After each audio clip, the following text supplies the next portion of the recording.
যতই সময় যাচ্ছে ততই হচ্ছে লাশ ভেসে উঠতেছে।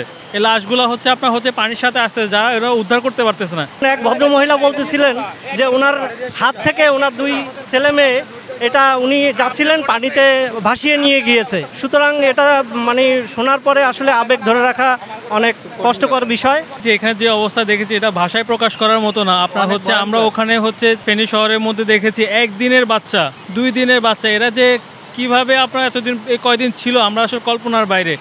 আর আমরা এখানে যারা ভিতরে গেছে, আমাদের যে টিমগুলো ভিতরে গেছে ওনাদের কাছ থেকে শুনেছি যে মানুষ কী অবস্থায় আছে। একটা লোক আপনার হচ্ছে আমাদের একটা টিম আপনার হচ্ছে 6 জনকে উদ্ধার করছে, ওরা ঘরের চালের উপর হচ্ছে বাঁশ ধরে বসেছিল, এই অবস্থায় ছিল। আর হচ্ছে বলতেছে যে এখন যতই সময় যাচ্ছে ততই হচ্ছে লাশ ভেসে উঠতেছে।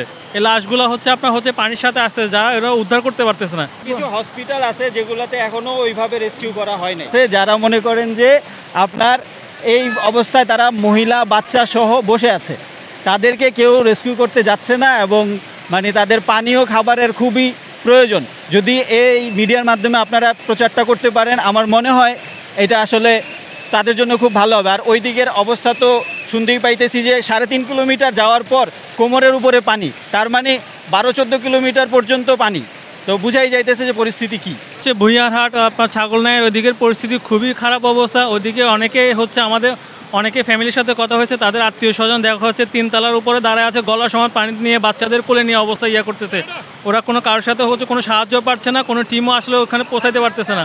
আমরা কিছু হচ্ছে আমাদের রেস্কিউ টিমের সাথে কথা বলতেছি, কথা বলে জানতে পারলাম যে ওখানে এই পরিমাণ স্রোত যে ওদের নৌকাগুলো আসলে যাওয়া আপনার হচ্ছে পসিবল হচ্ছে না।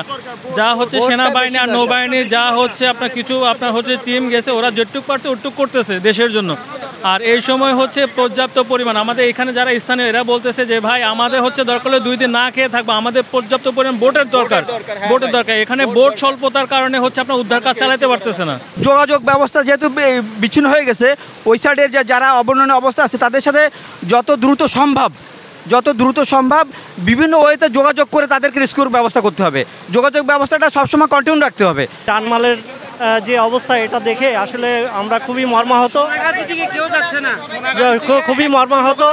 এবং 2-1টা বিষয় আছে যেটা খুবই ব্যথিত। যেমন এক ভদ্র মহিলা বলতেছিলেন যে ওনার হাত থেকে ওনার 2 ছেলে মেয়ে এটা উনি যাচ্ছিলেন পানিতে ভাসিয়ে নিয়ে গিয়েছে। সুতরাং এটা মানে শোনার পরে আসলে আবেগ ধরে রাখা অনেক কষ্টকর বিষয়। এখন বর্তমানে যে অবস্থা বিরাজ করতেছে, এখানটায় দলমত নির্বিশেষে সকল মানুষকে এই বানভাসী মানুষের পাশে এসে দাঁড়াতে হবে। এটাই এখনকার সময়ের মূল বক্তব্য এবং মূল দাবি।